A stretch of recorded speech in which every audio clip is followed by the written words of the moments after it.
بسم اللہ الرحمن الرحیم۔ السلام علیکم دوستو۔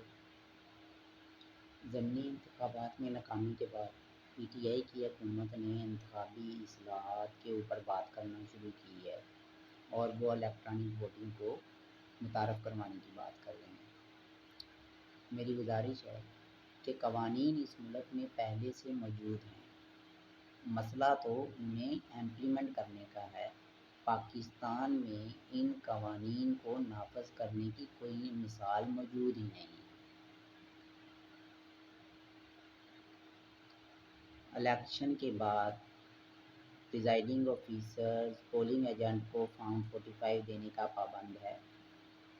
جو پریزائڈنگ آفیسر فارم 45 نہیں دیتا اس کے خلاف کوئی کارروائی نہیں ہوتی۔ یہ مثال نہیں ہوئی نا، آج تک مثال موجود ہی نہیں ہے، قانون کیسے ٹھیک ہوگا؟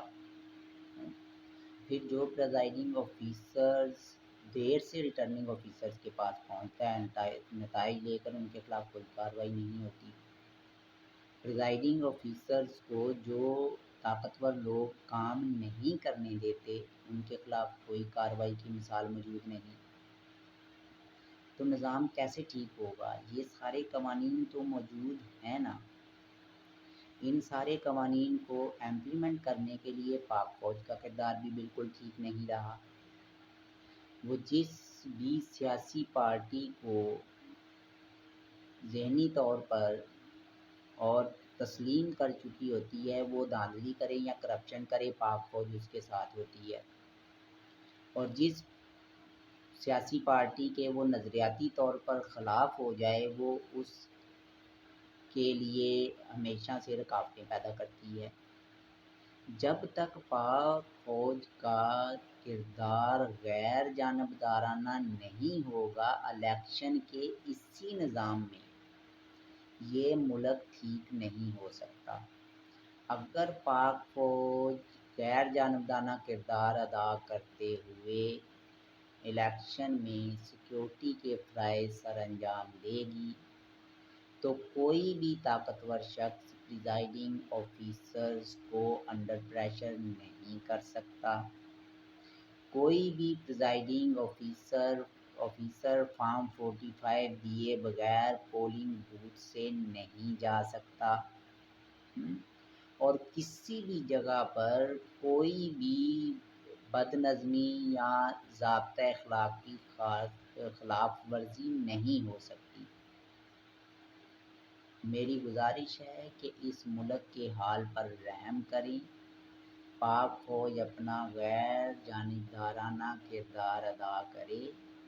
پاکستان کے ہر ادارے میں، ہر نظام میں فوج کا ایک کردار موجود ہے۔ اس ملک کو سیکیورٹی دینے میں، یہاں کے اداروں کو پروٹیکٹ کرنے میں، اس ملک کا نظام ٹھیک کرنے میں فوج کا کردار ہے، لیکن وہ کردار ہمیشہ غیر جانبدار رہنا چاہیے۔ 5 سال پہلے تک آپ نے اداروں کو اتنا متحرک کیا کہ وہ ہر کیس کو فوراً کھولتے تھے اور روزانہ کی بنیاد پر سماعتیں ہوتی تھیں، تاریخیں پڑتی تھیں، انکوائریاں ہوتی تھیں، لیکن آج وہ ادارے کہاں گئے؟ ان 3 سالوں کی کرپشن کے اوپر کیوں کسی ادارے نے کوئی کارروائی نہیں کی؟ اس پہلے پاک فوج کو معیشت کے اوپر بہت تحفظات تھے، وہ ان کا اظہار بھی کرتی تھی۔ جب جی ڈی پی گروتھ ہماری 5.8 کے قریب پہنچ چکی تھی، اب ان 3 سالوں میں انہیں معیشت پر تحفظات کیوں نہیں ہیں؟ اب جو لوگ 55 والی چینی 120 روپے کلو بیچ رہے ہیں، پاک فوج کو اس کے اوپر تحفظات کیوں نہیں ہیں؟ ایک عام شہری تو یہ سوال پوچھنے میں حق بجانب ہے نا۔ ہم اس غلط کردار کے اوپر بات کریں گے نا۔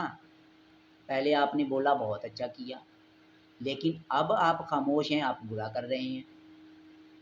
تو یہ سب چیزیں ہیں جو اس ملک کی تباہی کا سبب بن رہی ہیں۔ ہماری گزارش ہے کہ اس ملک کے حال پر رحم کریں۔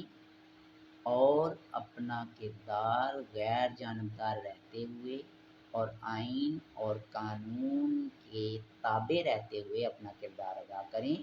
بہت بہت شکریہ۔ اللہ حافظ۔